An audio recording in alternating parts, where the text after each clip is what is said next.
अच्छा जी, सब ने ज्वाइन कर लिया? आवाज आ रही है मेरी? Yes sir. जी सर। ठीक है। अच्छा जी, दूसरी बात जो थी,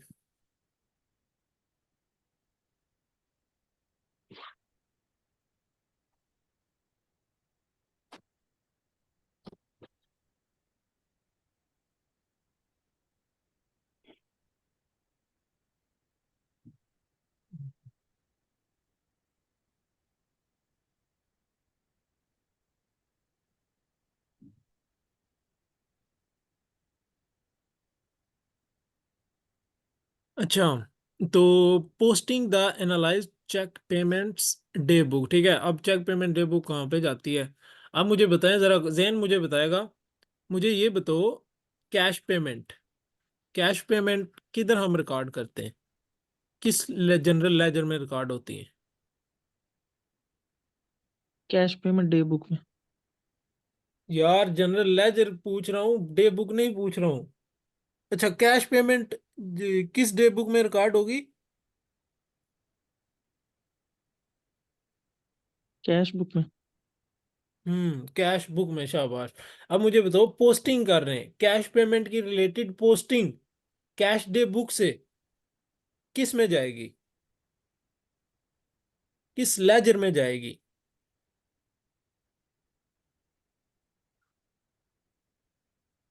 मालेन एंड हसीब, आप दोनों में से कोई बता सकता है कैश पेमेंट किस लेजर में जाती है? कैश अकाउंट में। वो कैश पेमेंट किस लेजर में जाएगी? पेबल। पेबल। जबरदस्त, ग्रेट ग्रेट, ठीक है। देखो, आप जब पेबल का लेजर बनाते हो, पेबल कंट्रोल तो अकाउंट का। डेबिट साइड है। हाँ जी, good. Cash paid to supplier, ठीक है। कैश पेड इधर जाता है, इस जनरल लेजर में जाता है, ठीक है। ऊपर वही लाइन लिखी है, यहाँ पे देखो, total of the payable ledger analysis column is posted to the payable ledger control account, ठीक है। ये भी लिखा हुआ है डेबिट साइड पे, reducing the total liability to suppliers, ठीक है। मालेन, ओके। सर जी, मैंने सोचा आप कैश पेमेंट पूछ रहे हैं, आपने क्रेडिट नहीं बोला तो इस वजह से। सर कैश एक और पेमेंट, चीज है। हाँ जी। सर जो कैश ट्रांजैक्शन होती है वो भी जब हम पेमेंट करते हैं तो उसमें भी कैश पेमेंट होती है, तो वो ट्रांजैक्शन किधर जाती है सर? वो कैश के अकाउंट में। वो कैश, ठीक है। तो जी ये कौन सी है? जी ये कैश पेमेंट है, ठीक है। जी ये कैश यानी वो वाली पेमेंट जो क्रेडिट को हम पे कर रहे होते हैं। जी सर फिर ये अकाउंट पेबल में जाएगी। हम्म जी सर। अच्छा जी, remaining debits are posted to sale tax and appropriate asset and expense accounts, फिर वो उनके रिगार्ड रिलेटेड लेजर्स में जाती हैं। इसकी एंट्री भी आपको पता है, ठीक है। Payables ledger control account debit,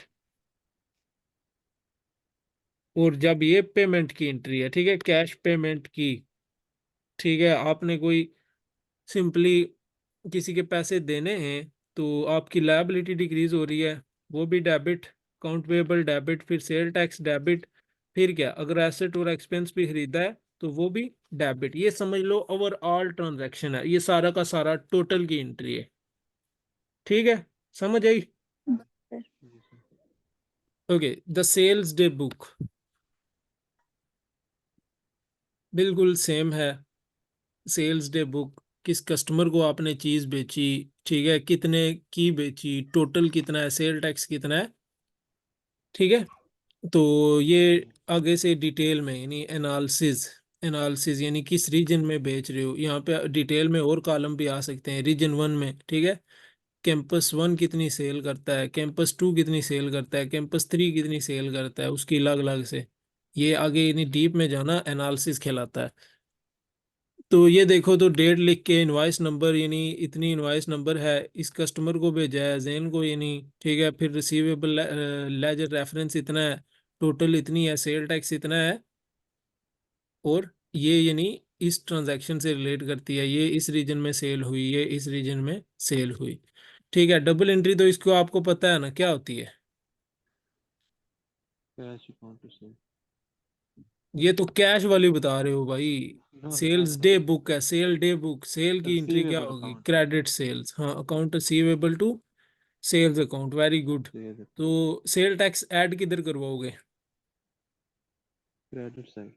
जबरदस्त, ठीक है, अकाउंट रिसीवेबल डेबिट सेल और सेल टैक्स क्रेडिट, ठीक है। अब मुझे बताओ, सेल पे जो सेल टैक्स होता है उसको इनपुट बोलते हैं या आउटपुट? आउटपुट। आउटपुट। हाँ ग्रेट, ठीक है, आउटपुट सेल टैक्स होता है। तो ये नंबरिंग जो है ना, ये इसी की नंबरिंग है यार, ये वाली, कि ये कस्टमर का लेजर है, ये रिसीवेबल लेजर रेफरेंस है, ये टोटल है, ये रीजन 1 2 3, ठीक है। ये रीड करना है आपने, और एक्टिविटी ये मस्ट करनी है, ठीक है। ये बोर नहीं होना है आपने, बड़ी तवज्जो से करनी है, आगे का सोच के करें। जी सर। Posting from the sales day book. Sales day book से कहाँ पे पोस्टिंग होती है? जैसे ऊपर परचेज डे बुक से पेबल लेजर या परचेज लेजर में था, तो यहाँ पे रिसीवेबल लेजर या सेल लेजर में, ठीक है। जी सर। सेम वही उसका रिवर्स प्रोसेस, सेम ऐसे के ऐसे। नेक्स्ट वो कैश रिसीव्ड होगी, तो सेम कैश पेमेंट का रिवर्स, ये आपने एंट्री अभी कर दी। मतलब ये FA1 में आपने 100% पढ़ लिया है, ठीक है, सही अच्छे तरीके से, ये डेट बिल्कुल वैसे के वैसे ही, ठीक है। तो ये नोट्स हैं कि ये कॉलम किसका है, 1 2 3 4 5 6 7 वाले। तो ये एक्टिविटी मस्ट आपने करनी है, ठीक है। तो posting analysed cash received book कहाँ पे की जाती है? अकाउंट रिसीवेबल कंट्रोल अकाउंट में या सेल्स लेजर में, ठीक है। तो किस साइड पे की जाती है? क्रेडिट साइड पे, क्योंकि ये डिक्रीज कर रहा होता है, ठीक है। जी सर।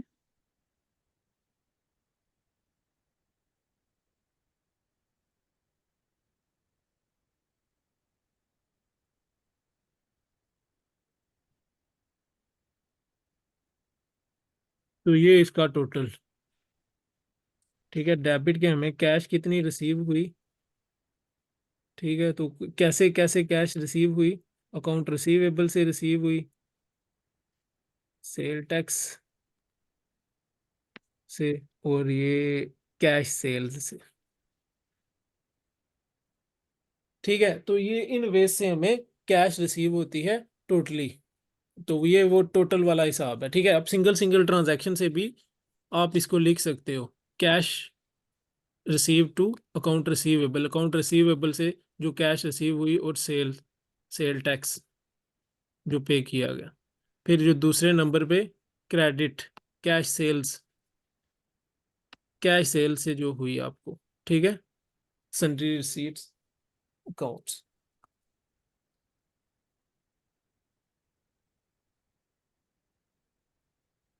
अब ये चीज, ये भी आप तीनों को मैंने कहा था कि FA1 का जब एग्जाम दे रहे थे, मैंने कहा यार ये सेटलमेंट डिस्काउंट वाला मस्ट देख के जाना, ठीक है।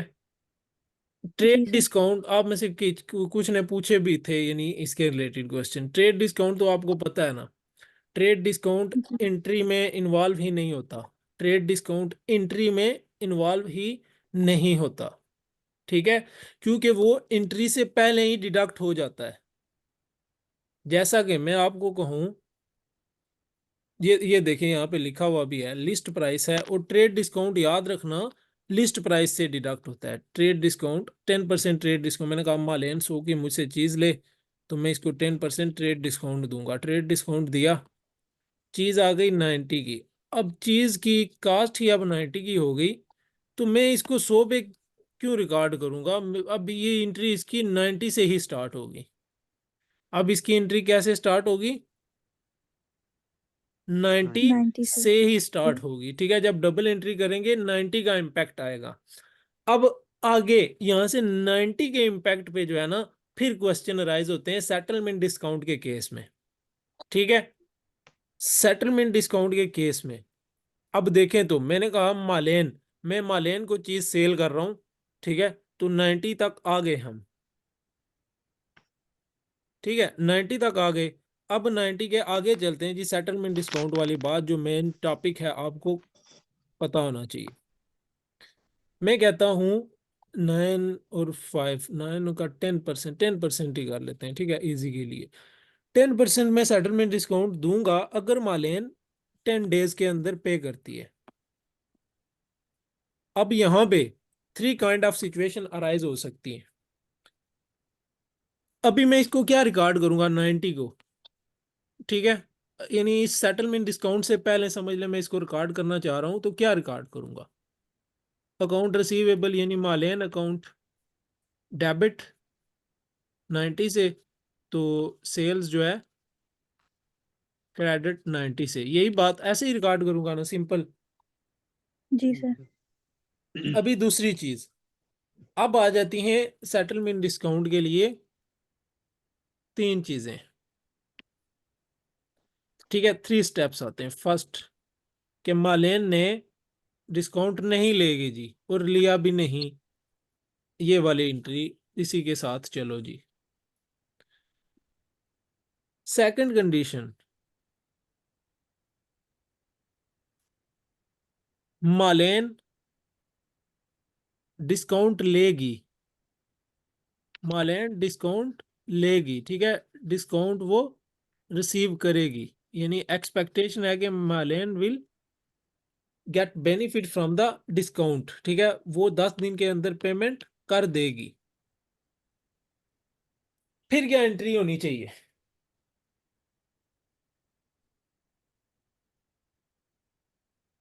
अकाउंट रिसीवेबल जो होगा वो कम अकाउंट से लिखेंगे, मतलब डिस्काउंट दे के, और सेल्स जो होगी वो भी कम से होगी।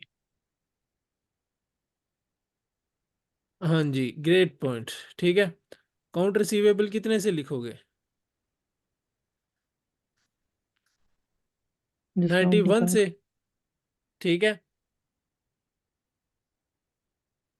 दूसरा सेल्स अमाउंट, सॉरी ये 81,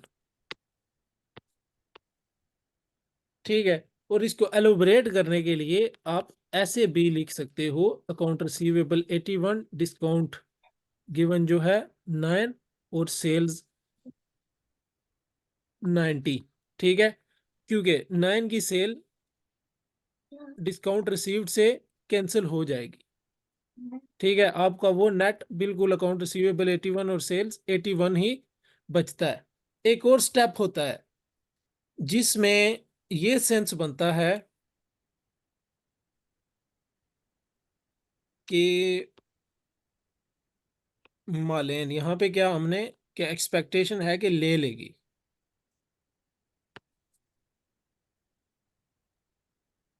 अब वो ले लेगी, उसने नहीं लिया, चले यहाँ पे नीचे ही देखते हैं तो वो नीचे केस जो है सामने हो जाएगा, ठीक है। अच्छा जी, settlement discount is discount given for early payment of date, ये तो आपको पता है। तो प्रॉम्प्ट डिस्काउंट और सेटलमेंट डिस्काउंट पेमेंट वही है, अगर 10 दिन की कंडीशन है या 30 डेज के अंदर अंदर, तो उसको प्रॉम्प्ट पेमेंट या सेटलमेंट डिस्काउंट कहा जाता है, ठीक है। तो ये रीडिंग वाला है आपका। अच्छा, अब business could therefore adopt one of the following approaches, हाँ, कि कहते हैं कि सेटलमेंट डिस्काउंट को रिकॉर्ड करते हुए ना आप दो फॉलोइंग 2 अप्रोचेज में से कोई अप्रोच लेंगे। Prepare the sales invoice for the full amount, and if the customer should pay early to claim the settlement discount, issue a credit note to reduce the sales revenue and receivable previously for the discount allowed to the customer. If customer does not pay early, the full amount is due as normal, ठीक है। यहाँ पे क्या है कि अगर वो expect कर लेता है, अगर customer should pay early to the claim the settlement discount, early वो अगर पे कर देता है, तो issue a credit note to reduce the sales revenue, ठीक है। यानी अब देखो तो यहाँ पे क्या कंडीशन बन रही है, 90 है, अकाउंट रिसीवेबल 90 था, सेल्स 90 थी, ठीक है, हमने ऐसे ही रिकॉर्ड की हुई थी। और अगर कस्टमर ले लेता है तो आपने क्या ट्रांजैक्शन करनी है, जाहिर है अगर मालेन ले लेती है तो क्या मुझे कितनी कैश देगी, 81। 81, 81। ठीक है। तो मैं क्या रिसीव करूंगा, कैश 81। कैश 81। तो मैं रिसीवेबल कितने माइनस करवाऊंगा? 9। 81। 90। कैसे पॉसिबल है कि मैं, डबल एंट्री तो खराब हो जाएगी। जी सर। ठीक है, फर्स्ट स्टेप ये। सेकंड स्टेप उनका देखो कि क्या हो रहा है कि credit note to reduce the sales revenue, मैं करूंगा डेबिट सेल्स 9 से। और सेकंड स्टेप क्या होगा? अकाउंट रिसीवेबल क्रेडिट 9 से। समझ आई कि नहीं? ये मुझे बताना, बहुत इंपॉर्टेंट पॉइंट है ये। दोबारा से मैं बताता हूँ, इसके समझ आई कि नहीं? जी सर। जी सर, सेल्स रिड्यूस हो रही है 9 से। जैन, आप समझ आई कि नहीं? Clear yes sir. क्लियर बताएं, कोई मसला नहीं है। इसमें एक क्वेश्चन भी है और मेरा आया भी था। हाँ हाँ, वो बताएं ये था बताएं। कि अगर मैं आपसे परचेजिंग करता हूँ, ठीक है, ठीक तो है। मैं अचीव कर लेता हूँ सेटलमेंट डिस्काउंट, जब मैं आपको पेमेंट करूंगा तो करने के दौरान जो मेरी एंट्री होगी उसके अंदर क्या रेवेन्यू लिखा जाएगा या डिस्काउंट रिसीव लिखा जाएगा या नहीं लिखा जाएगा जब मैं पेमेंट करूंगा आपको? पेमेंट आप करोगे जी जी। जब, तो उस वक्त डिस्काउंट रिसीव। जी, डिस्काउंट रिसीव या रेवेन्यू इन दोनों में से आएंगी, ठीक है। तो क्या मैं ये रेवेन्यू इंटर करके लिखूंगा या फिर कैश या अकाउंट रिसीवेबल ये दोनों लिख दूंगा? क्या नहीं, आप लिखूंगा इनमें? कस्टमर पर्सपेक्टिव पूछ रहे हैं या इसी सीक्वेंस में पूछ कस्टमर रहे हैं? कस्टमर कस्टमर कस्टमर के लिहाज से पूछ रहा तो कस्टमर के अमाउंट से तो अकाउंट रिसीवेबल आएगा ही नहीं। कस्टमर के पर्सपेक्टिव से अकाउंट पेएबल आएगा। फिर ठीक हूँ। जी, है, पे क्योंकि करेगा। जी जी।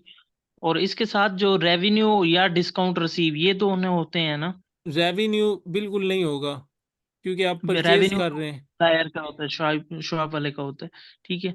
तो जो डिस्काउंट रिसीव होता है वो हम सही लिखेंगे होगा। फिर हमने अपनी एंट्री के अंदर, या नहीं लिखेंगे? या फिर वो हम उस टाइम लिख देते हैं जब हम बाय कर रहे होते हैं, पेमेंट के दौरान नहीं लिखते? इसी तरह क्लियर। अच्छा, अब ये केस होता है ना, उसके मुताबिक हम बिल्कुल प्रॉपरली एडजस्ट कर सकते हैं, लेकिन डिस्काउंट रिसीव जो होगा ना, उसकी एंट्री इस इधर नहीं होगी, इधर नेट वाली एंट्री होगी। ठीक है, डिस्काउंट रिसीव जो होगा ना, दूसरी चीज को रिड्यूस करवा रहा होगा। जैसे क्या था, अकाउंट पेएबल की अमाउंट को वो रिड्यूस करवा रहा होगा। ठीक है, अब इसकी डबल सेंस में आंसर बनता है। एक तो आप डायरेक्टली यानी 81 अगर आप पे कर रहे हो ना, 81 अकाउंट पेएबल डेबिट, और कैश आपसे जा रही है 81। ठीक है, तो आप ये लिखोगे। दूसरा सेंस आप यहाँ पे क्या लिख सकते हो? अकाउंट पेएबल 9 से रिड्यूस हुआ है किसकी वजह से? डिस्काउंट। डिस्काउंट रिसीव की वजह से। ठीक है, ये इस सेंस में एंट्रीज हो सकती हैं। ठीक है, ये आप केस पे स्पेसिफिकली, ये जो क्वेश्चन होते हैं ना, खासकर केस पे बहुत डिपेंड करते हैं। केस में यस। कुछ ना कुछ हिंट दिया गया होता है। ठीक है, यहाँ पे आप फिर जो है उस सेंस में परचेजेस रिटर्न भी लगा सकते हैं। जैसे आप इधर सेल्स रिटर्न कर रहे हैं, यानी परचेजेस आप जो है डेबिट करवा रहे होंगे। ठीक है, यहाँ पे सेल्स डेबिट करवा रहे हैं उल्ट। ये केस स्पेसिफिक बहुत ज्यादा होते हैं। ठीक है, केस यानी जब आए ना, बेसिकली आपका मेन कॉन्सेप्ट होना चाहिए कि, इसीलिए मैं कहता हूँ क्या चीज आपकी बैलेंस होनी चाहिए, डबल एंट्री बैलेंस होनी चाहिए। ठीक है, अभी देखना इसी स्टेप से आप ये, एक मिनट,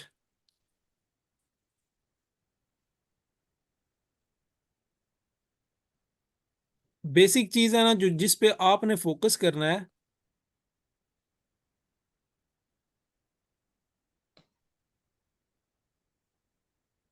वो क्या है? वो ये है कि आपकी बैलेंसिंग ठीक होनी चाहिए, फिर आपका क्वेश्चन कभी भी रोंग नहीं हो सकता। बैलेंसिंग से मुराद, कैश आपको 81 आ रही है। ठीक है, तो आप कैश तो 90 कभी भी लगा ही नहीं सकते। Cash yes. रिसीव ही आपको 81 हो रही है, तो कैश रिसीव 81 होगी। ठीक है, फिर जो है रिसीवेबल भी क्या होंगे, 81 होंगे। ठीक है। अब ये इसके साथ भी ट्रांजैक्शन हो सकती है और इसके उल्ट भी। इसके साथ क्या हो सकती है, अब उधर ऑप्शन पे भी डिपेंड करता है। कैश 81, ठीक है, सेल्स डेबिट 9, ठीक है, और क्रेडिट पे क्या होता है, ये कैश रिसीव वाली एंट्री है। अगर किसी बंदे ने डिस्काउंट ले लिया और हमने उसकी फुल लिखी हुई थी एंट्री, अब उसने, हम एक्सपेक्ट नहीं कर रहे थे कि ये बंदा डिस्काउंट लेगा, लेकिन उसने डिस्काउंट ले लिया, तो फिर डेबिट कैश, डेबिट सेल 9 से और क्रेडिट 90 से। ठीक है। रिसीवेबल। कैश का जो कॉम्बिनेशन होगा 81 से ही बनेगा। 81 कैश से 81 के रिसीवेबल रिड्यूस हुए और 9 के सेल्स रिटर्न के वाले से। ठीक है, क्रेडिट नोट के इशू से हमने उसको खत्म कर दिया। एक तो ये मेथड है। अब नीचे इसका केस भी लिखा हुआ होगा। ठीक है। दूसरा मेथड देख लें, prepare the invoice for the reduced amount. Automatically reduced amount की इनवाइस बनाओ on the expectation that customer will pay early and be entitled the settlement discount. Invoice ही बना दो, अकाउंट रिसीवेबल 81 और दूसरा क्या है, सेल्स 81। क्लियर है। जी सर। अब जो है दूसरा केस क्या जनरेट हो रहा है कि कस्टमर पे नहीं करेगा हमने, लेकिन उसकी यही एक्सपेक्ट किया, मैंने एक्सपेक्ट किया मालेन 10 दिन के अंदर पेमेंट कर देगी तो वो डिस्काउंट का फायदा ले लेगी, लेकिन मालेन ने 10 दिन के अंदर पेमेंट नहीं की। अब मालेन को कितने पैसे देने, 90। 90। 90। ठीक है, मालेन मुझे कैश कितने की दे रही है, 90। अब अगर जी कोई सर। मुझे इसकी ट्रांजैक्शन बना देता है, मैं कहता हूँ उसका कॉन्सेप्ट बहुत अच्छी तरीके से क्लियर हो गया। कोई भी बना के दे, कैश 90 मुझे रिसीव हुई है, मालेन ने डिस्काउंट तो नहीं लिया, मालेन ने फिर 15वें डेज जाके 15th डे पे मुझे कितना 90 यानी कैश दे दी। अब इसकी मैं एंट्री तो कैसे करूं, फिर आपको रेवेन्यू होगा क्रेडिट 9 से। ठीक है। रेवेन्यू क्रेडिट कर दिया 9 से, और जी। कोई चीज क्रेडिट करनी है, yes, receivable. Account receivable very 81 great से। जी। ठीक है, ये यार ये कॉन्सेप्ट है ना, अगर मैं कहता हूँ ये क्वेश्चन आपका कभी रोंग नहीं हो सकता, मतलब परचेज के भी रिलेटेड है या इसके रिलेटेड, फिर ये रोंग नहीं हो सकता। ठीक है। अब जो है आप इस रेवेन्यू को एज्यूम करेंगे कि 9 का रेवेन्यू कैश सेल हुई है, 9 की कैश और 9 का सेल हुआ है। ठीक है, बाकी 81 81 मैच कर रहे हैं। समझ आई। आपने यस। ट्रांजैक्शन को उसके मुताबिक मोल्ड करना पड़ता है, केस के मुताबिक। ठीक है। तो यहाँ पे नीचे, यहाँ पे भी वही लिखा हुआ होगा। देखें तो subsequently if the customer does not pay early and is no longer entitled to discount, the full amount is due, the additional amount received would be treated as if it was a cash sale. यानी $9 को हम assume करेंगे cash cell के तौर पे। समझ आई। ठीक है, तो ये कॉन्सेप्ट ऐसे ही अच्छे होने चाहिए। ठीक है, ये आप नहीं भूलने हैं आपने कभी भी। 3 किस्म की सिचुएशन, एक तो वो नॉट एक्सपेक्टेड है तो डायरेक्ट ही लगा दें जी, पूरे का पूरा सेटलमेंट डिस्काउंट माइनस ही ना करवाएं। ठीक है, तो इंट्रीज जो होंगी डायरेक्टली $200 $200 की सूरत में। दूसरे ऊपर दो जो केस हैं, as expected customer does not take the advantage of the, हमारी एक्सपेक्टेशन है कि कस्टमर नहीं लेगा लेकिन उसने ले लिया। ठीक है, if the full amount to should be paid by the customer when the cash is received the accounting entry is record. ठीक है, ये ऊपर वाला ही है। तो हमारी एक्सपेक्टेशन के मुताबिक यानी, लेकिन if over the customer does take the advantage, ताहम कस्टमर ने एडवांटेज ले लिया, उसने 10 दिन के अंदर पेमेंट कर दी, तो उसको कितना यानी 3% डिस्काउंट मिल गया। 3% डिस्काउंट यानी $6 का। तो हमने तो नहीं लिखा हुआ था, तो अब वो हमें कैश कितनी पे कर रहा है, 10 दिन के अंदर 194 पे कर रहा है कैश। तो हमने रिकॉर्ड कितना किया हुआ था रिसीवेबल, 200। तो हम रिसीवेबल को तो 200 से ही माइनस करो। ठीक है, तो फिर क्या चीज आएगी, सेल को डेबिट कर दो यानी क्रेडिट नोट के तौर पर, यानी ये सेल रिटर्न हो जाएगा। सेल रिटर्न आपकी 6 के हिसाब से चली जाएगी, जो ऊपर हमने पहली ट्रांजैक्शन की थी। ठीक है। समझ आई इसकी क्या नहीं? मालेन, जैन, यस हसीब, जी सर। ठीक क्लियर है। है। ये दो सेंस जी में सर। हाँ। मुराद, आप दो सेंस में मैं कह रहा हूं तो ऐसे भी बन सकती है, इसका इशू नहीं होता है। डेबिट कैश है, क्रेडिट रिसीवेबल करो 194 से, और दूसरा डेबिट सेल कर दो 6 से, और क्रेडिट रिसीवेबल फिर से कर दो 6 से। समझ आई? 200 पूरा हो जाता है, या यस गट्ठे में लिख दो तब भी कोई इशू नहीं है, आप टू काइंड ऑफ एंट्रीज कर सकती हैं। ठीक है, डेबिट सेल और क्रेडिट एक ही बार टोटल में लिख दो रिसीवेबल। ठीक है, 200 से 194 6 200। ठीक है, दोनों एंट्रीज बिल्कुल ठीक है, ये आपने ऑप्शन के मुताबिक लगाना होती है, उसने जिस तरीके से ऑप्शन दिए हुए हैं आप उस तरीके से पिक कर लो। ठीक है, अब जी जी सर। हमें एक्सपेक्ट था कि वो डिस्काउंट ले लेगा, मालेन डिस्काउंट ले लेगी, मैंने एडवांस में ही 6 माइनस करवा दिए और एंट्री कर दी डेबिट रिसीवेबल्स क्रेडिट रेवेन्यू। बात क्लियर, खत्म। लेकिन मैं तो यही सोच रहा था मालेन 10 दिन के अंदर पे कर देगी, लेकिन मालेन ने 12th डे पे किया। तो ये दूसरी वाली जो हमने प्रोसेस किया, ठीक है, वो वाला हो जाएगा 12th डे पे। तो हम रिसीवेबल को हमें बढ़ाना पड़ेगा। ठीक है, डेबिट कैश हमें कितनी मिली? 200। 200। ठीक है, तो फिर जो है क्रेडिट रिसीवेबल 194, सॉरी वो रिसीवेबल को नहीं बढ़ाता बल्कि रेवेन्यू को क्या एज्यूम करना है, कैश सेल के तौर पे। ठीक है, क्रेडिट हो गया। हाँ 6 जो है कैश सेल के तौर पर हमने एज्यूम करना है। 194 की कैश 194 रिसीवेबल से कैंसिल, और 6 की कैश जो है रेवेन्यू से कैंसिल। ठीक है, तो ये एंट्री यानी हमारी टोटल बिल्कुल सक्सेसफुल हो गई है। ये हमने ऊपर भी अभी यही की थी, ये वाली कैश रिसीवेबल और कैश और सेल। ठीक है, कॉम्बिनेशन में करो या सेपरेट करो, कॉन्सेप्ट आपके जहन में होना चाहिए। क्लियर है ये? यस ठीक है, ये अब मसला नहीं करना चाहिए। ठीक है, नेक्स्ट ये एक्टिविटीज इसके रिलेटेड मस्ट करेंगे और अच्छे तरीके से करेंगे, फोकस वन वन पॉइंट जो है ना पिक करके आप करेंगे इधर से।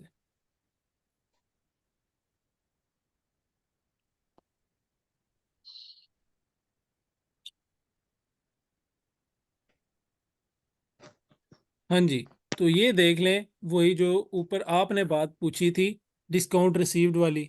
ठीक है, देख लें वही जो बताया मैंने, क्रेडिट डिस्काउंट यस रिसीव्ड हो जाएगा। ठीक है, तो ये इंट्रीज यानी ऊपर वाले के उल्ट कैटेगरी में आ जाती हैं। और जैसा कि एग्जांपल हम क्रिएट करते हैं, आपने जैन ने बताया वही 90 वाली रखते हैं। जैन कस्टमर है और इसने पेमेंट करनी है 90 की। ठीक है, जबकि सप्लायर ने कहा हुआ है 10 डेज के अंदर करता है 9, इसको डिस्काउंट मिल जाता है। ठीक है, तो इसने क्या किया, अब इसने अकाउंट पेएबल कितने देने थे? जैन ने तो अकाउंट पेएबल तो 90 के देने। ठीक है, अब जैन ने कैश कितनी दी? कैश इसने 81 दी। ठीक है, समझ आ रही है? Account payable debit cash credit, अब 9 का तो गैप आ रहा है, 9 का तो इसको डिस्काउंट मिल गया है, तो वो गैप किस से क्लियर होगा? डिस्काउंट रिसीव से, 9 से। तो देखें discount receive credit, cash credit और अकाउंट पेएबल डेबिट, और ये टोटल आ गया इक्वल। ठीक है, डेबिट साइड भी यस इक्वल। तो दूसरे सेंस में आप इसको जैसे मैं ब्रेक डाउन करवा के करता हूं, अकाउंट पेएबल 81, कैश 81, ये क्लियर। तो दूसरे स्टेप में जो बचता है अकाउंट पेएबल 9 से, वो किससे कैंसिल हो रहा है? डिस्काउंट रिसीव से, जो आपका बेनिफिट हो रहा है। ठीक है, क्लियर है ये? ठीक है जैन? ये एक्टिविटी आपने करनी है। Personal ledger accounting, personal ledger ज्यादातर वही इंडिविजुअल लेजर ही होते हैं, या तो कस्टमर या फिर सेलर, ठीक है, sales and purchases, yes sir. यानी किससे आउट करना है, किसको दिया हुआ है और किससे यस सर। लेना है, उसी सेंस में है पर्सनल लेजर्स, ठीक है। और ये डबल एंट्री का पार्ट नहीं होते हैं पर्सनल लेजर्स, ठीक है। डबल एंट्री मैंने आपको बताया क्योंकि ये इंडिविजुअल इंडिविजुअल से करें तो फिर तो गई ना बात, लाखों कस्टमर्स होते हैं, उनकी प्रोडक्ट एंट्रीज बन जाएं। हम क्या करते हैं, हम टोटल करके इसको कंट्रोल अकाउंट में लेके जाते हैं और वहां से एंट्रीज करते हैं, ठीक है।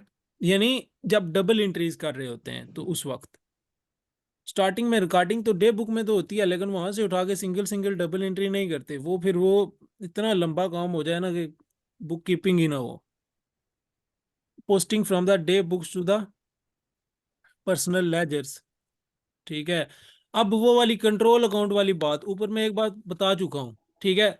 अब मैं दोबारा आपसे पूछ रहा हूँ, आपने मुझे बताना है, ये एक परचेज डे बुक है, ठीक है, जैन मालेन हसीब, ये बैलेंस है रिलेटेड, ये 50 है, मालेन का 50 है और हसीब का 100 है, और ये टोटल है, टोटल भी नीचे मैंने लिखा हुआ है, ये 200 है। मुझे बताएं, इंडिविजुअल लेजर में बना रहा हूं तो इंडिविजुअल लेजर में बैलेंस कहाँ से जाएगा? जो इंडिविजुअल है, जो जैन का वो 50 है, जो हाँ ठीक है, यहां से जाएगा। तो कंट्रोल अकाउंट में जो जमा शुदा वो यहाँ पे पड़ा हुआ है ना टोटल, वो वाला तो चला जाएगा, वो नहीं। ठीक है। तो ये वाला यही बता रहे हैं, individual transaction recording in the sale day book and cash receipts book will be posted to the each customers individual ledger account, ठीक है। ये इंडिविजुअल इंडिविजुअल जो बैलेंसेस हैं वो वाले जाएंगे उनके अकाउंट में, ठीक है।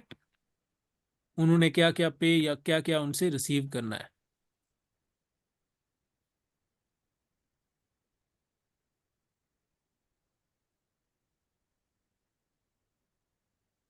ठीक है, if a settlement discount is received from a supplier then this fact needs to be recorded in the personal ledger when the posting of money paid is made from the day books to the personal ledgers. Any settlement discount received recorded in the memorandum discount also needs to be posted to the personal accounts of the supplier. ये जब account receivable का आप individual laser भी solve कर रहे होते हो, ठीक है, इंडिविजुअल लेजर भी सॉल्व कर रहे होते हो, उसमें आप जैसे एक बंदे का वो जेन ऊपर आपको कहते हैं जेन कंपनी, ठीक है, या जेन जो है मंथली ट्रांजैक्शन उसकी ये हो रही हैं, ठीक है, तो ओपनिंग क्लोजिंग, ठीक है, ये अकाउंट रिसीवेबल का लेजर है। तो मुझे बताएं अकाउंट रिसीवेबल में कौन सा डिस्काउंट जाएगा? अकाउंट रिसीवेबल के लेजर में कौन सा डिस्काउंट डील होता है और किस साइड पे डिस्काउंट डील अलाउड, होगा? डिस्काउंट अलाउड जबरदस्त, ग्रेट। और क्रेडिट साइड है, और किस साइड आएगा? Credit side. Credits. Credit side क्यों आएगा, जैन बताओ जरा।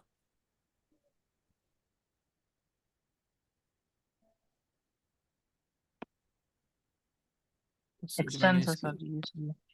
एक्सपेंस ही रिसीवेबल को रिड्यूस करते हैं। हाँ ग्रेट, ठीक है। क्या कहते हैं जेन, एक्सपेंस है तो उस हिसाब से नहीं, ये रिसीवेबल को रिड्यूस करता है, इसलिए आप रिसीवेबल के कॉलम में ऑलवेज वो चीजें डेबिट क्रेडिट करते हो जो इसको इंक्रीज या डिक्रीज करती हैं लेजर्स के हिसाब से। एक बात जहन में रखना कि लेजर को उसके रेलिवेंट डेबिट और क्रेडिट से आपने यानी उसको फार्म करते जाना है, ठीक है। अगर देखो कि जो चीज अकाउंट रिसीवेबल को बढ़ा रही है वो किधर लिखनी है? Debit side. जो चीज डेबिट। उसको डिक्रीज कर रही है क्रेडिट साइड। तो देखो जेन से मैं एक क्वेश्चन पूछता हूं, आपने मजीद क्रेडिट सेल की, आपके पास पहले अकाउंट रिसीवेबल थे 2000, आपने मजीद 1000 की क्रेडिट सेल की, तो ये एंट्री डेबिट साइड जाएगी या क्रेडिट साइड जाएगी अकाउंट रिसीवेबल में? डेबिट से। क्यों?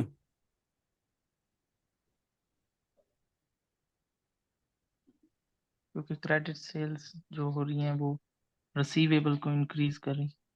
ठीक है, अच्छा मुझे फिर आप एक और क्वेश्चन बताएं, आपने कैश सेल की 200 की, कैश सेल की 200 की, तो मुझे बताएं अकाउंट रिसीवेबल इंक्रीज होगा या डिक्रीज होगा?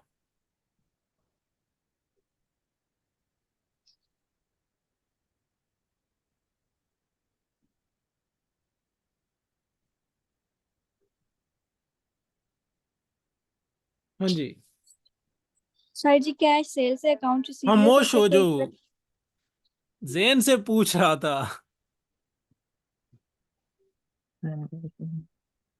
ठीक है जैन, आंसर आ गया है कि कैश सेल का कोई इम्पैक्ट नहीं होता अकाउंट रिसीवेबल पे, क्रेडिट से। क्योंकि कैश की डबल एंट्री क्या होती है यार, इसीलिए डबल एंट्री सबसे बेस है।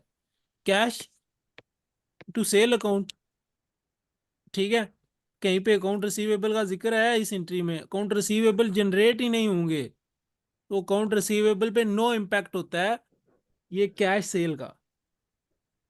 अब जो है, अब मुझे बताना, कैश पेमेंट हुई है, आपने किसी क्रेडिट कस्टमर ने आपको कैश पे की है, ठीक है, तो इसकी ट्रांजैक्शन जैन बताएगा, इसकी इस ट्रांजैक्शन का इम्पैक्ट किधर होगा रिसीवेबल में? क्रेडिट साइड पे कैश रिसीवेबल्स कम होंगे। हाँ, रिसीवेबल कम होंगे, ठीक है, क्योंकि इसकी डबल एंट्री डिनोट करती है कैश रिसीव डेबिट और अकाउंट रिसीवेबल क्रेडिट, तो अकाउंट रिसीवेबल का इम्पैक्ट है क्रेडिट साइड पे, यानी कैश पेमेंट से अकाउंट रिसीवेबल डिक्रीज होता है, ठीक है।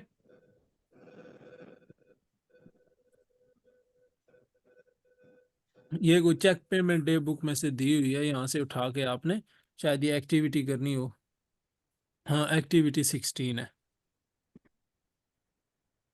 ठीक है। तो ये नीचे आ गया जी, purpose and use of the journal, ऊपर आप बता चुके हो सेम एज इट इज है, containing all the details of non-routine accounting entries to the ledgers, generally those that have not been recorded in other books of the original entry, ठीक है। correction of errors भी आपने बताया, year end adjustments कौन सी, depreciation, irrecoverable debts, accruals and prepayments, ठीक है, later chapters में हम ये सब कवर करेंगे, आपने irrecoverable debts पढ़ा हुआ है, ठीक है। Recording significant transactions, purchases and sale of non current assets जो भी डेली बेस पे नहीं हो रहा होता, ठीक है, तो ये भी इधर रिकॉर्ड की जाती हैं।